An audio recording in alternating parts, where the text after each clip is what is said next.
There have always been prophets of doom who are eager to interpret anything that they can as a sign that the collapse or end of civilization is just right around the corner. But as our global civilization, which is what we are now, faces unprecedented adversities like a global pandemic, serious economic hardship, that seems to be coming in wave after wave, and now a war involving Russia, one of the greatest nuclear powers in the world, seems to be spinning out of control in any number of ways that could have apocalyptic implications.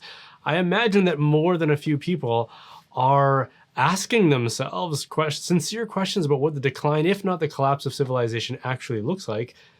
And are we facing that now? And luckily for us, as we ask that question, we have a vivid historical example that we can look to try to help answer it in the fall of Rome. But what's important to understand about that event is that Rome wasn't conquered by some superior external rival and then replaced by them. The fall of Rome is widely described and recognized as the end of civilization for that period. But if a greater civilization had attacked Rome, and taken its place, it wouldn't have meant the end of civilization, just the end of that regime to be replaced by another. But it did actually mean the end of civilization for a time, which is to say that Rome's end didn't come from some external threat, but because of its own internal deterioration and decomposition. It collapsed under the weight of its own success, prosperity, decadence, and the kinds of trivial and foolish preoccupations that distract us when we are too comfortable. So that's an important thing to understand when we consider this question. Civilization can survive the passing from one regime to another, but it can't survive its own decomposition, which is to say that the most significant threat that civilization faces is from within. So then it becomes worth asking, what are the traits that a civilization that is facing this threat would exhibit? And that's what I want to talk about in this video.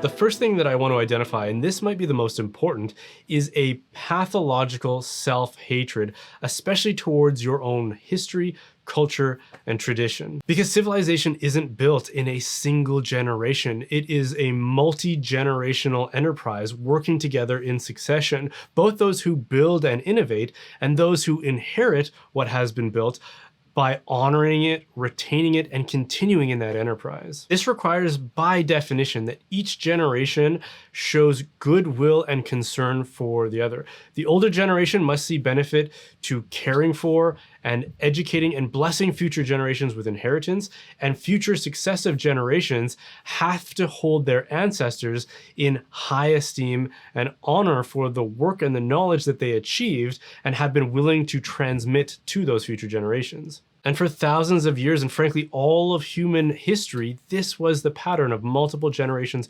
working together in a progressive succession. But suddenly in the modern age, as a complete anomaly, we've made an absurd error, which is that because we can recognize that the technology of a successive generation is typically better than that of the previous generation, so too must our own moral virtue and wisdom be better, which is a complete non sequitur.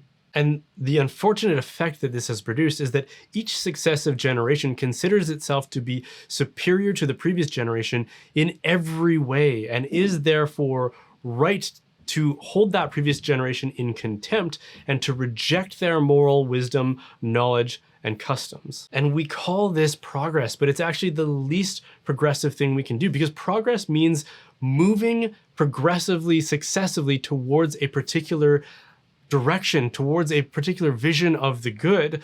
But if you are constantly hitting the reset button and starting over out of a misplaced sense of superiority, then you aren't getting anywhere. You're only going to get as far as a single generation can get as it reinvents the wheel for the first time, rather than taking the wheel that was already invented by the previous generation and building upon it and improving it. That's what tradition is. Tradition means recognizing the good that exists, preserving it and honoring it, and then building upon it. The second thing that I would identify is sterility, because any flourishing society will be able to recognize the good that it has been able to achieve and through that recognition will want it to endure in future generations. This is the result of a people who are so enthusiastic about the prospect of being alive that in spite of its challenges and adversities, they want that experience of life for future generations. So they wholeheartedly embrace the challenges and sacrifices that are necessary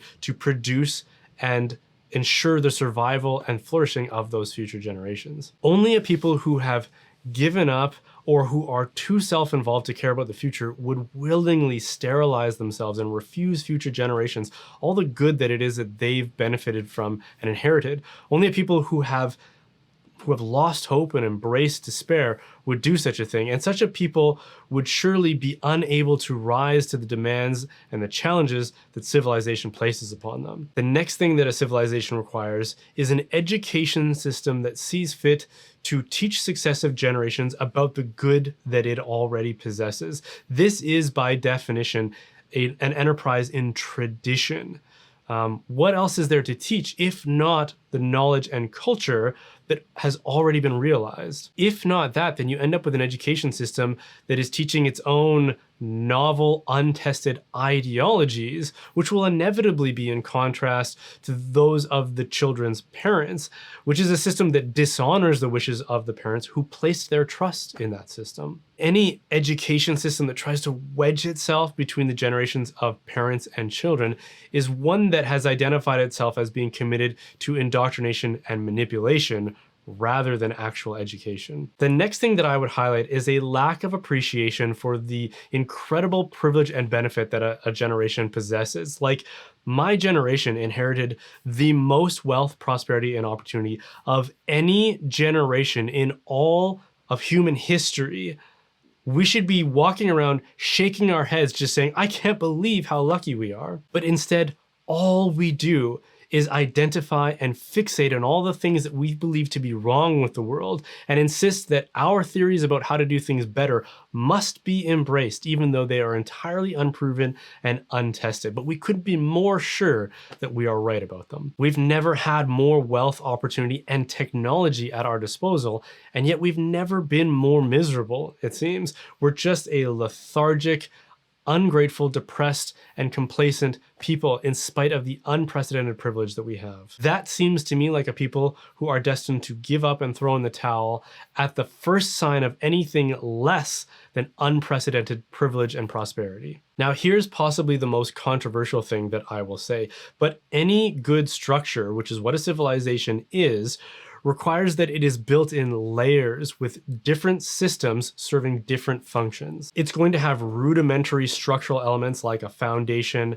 and a frame, and then it's going to have finer, more complex systems of technology and design and ornamentation built around that. And all of these elements must be working together in harmony. The more diverse, the better. The more homogeneous and equitable, the less sound it will be. A civilization that is just one giant mass of people all expecting the same authority, the same responsibility, the same rules, and the same privileges will be one that cannot be what it needs to be to create a complex system of parts working together. Civilization is, for this reason, at its best when it is hierarchical and integrated. But a society in which everyone expects to have the most prestigious functions is one that will be divided by jealousy and rivalry. Now, there are, I think, quite a few more traits that could be identified, but for the sake of time, I'm going to identify just one more that I believe to be quite important, and that is a civilization with no shared culture. Because culture is the way that we celebrate, the way that we spend our leisure time, and it's the way that we commemorate this life that we cherish through art and song. And it gives us also a social script to treat our neighbor as someone to be known rather than a rival to be suspicious of. Without that social script, we don't know how to know each other, which produces severe social isolation. It used to be that a child would go to school and come home having learned the song that his grandfather already knows, and it would be the same song that they would dance together at the next community gathering. But today's culture is set up like products in a marketplace, all competing with one another. And as we attach ourselves to those cultural currents, we assume the identity of those competing rivalries. And this infects society with polarization and isolation right at its heart. And as a wise man once said, a house divided cannot stand. Now, if any of what I've been describing reminds you of your own particular context, you're probably not alone in that. It reminds me a lot of my own experience of society, but I'm not identifying these concerns so that I can join the ranks of the doomsayers. I don't think there's any good reason to do that other than the privilege of being able to gloat about having been right all along. Instead, I'd like to offer a word of hope into this conversation by giving us a knowledge that we can act upon. And if there's any hope of salvaging our situation, it can't come from merely diagnosing the situation or the problem, but rather figuring out what is the source of that problem. And if you can agree that these are alarming systems, then I would encourage you to ask the question, who's out there, who's participating in our society that is actually encouraging these symptoms? Because it's one thing if these problems and these symptoms arise by accident, but it's quite another if there is someone out there actually promoting these problems as if they are good for us. So ask yourself, who are the agents who promote hostility and contempt towards traditional culture and education? Who is it that promotes sterility among people? Who promotes novel and untested ideologies in our education system? Who tries to compete with the interests of the traditional family?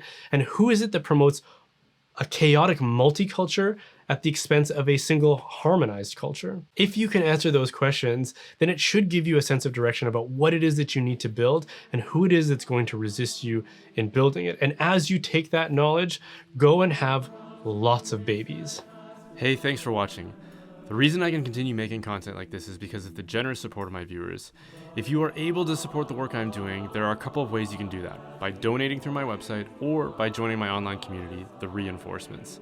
Both can be done by visiting brianholdsworth.ca, the .ca because that's how we internet in Canada. And of course, don't forget to like and subscribe. And again, thanks for watching.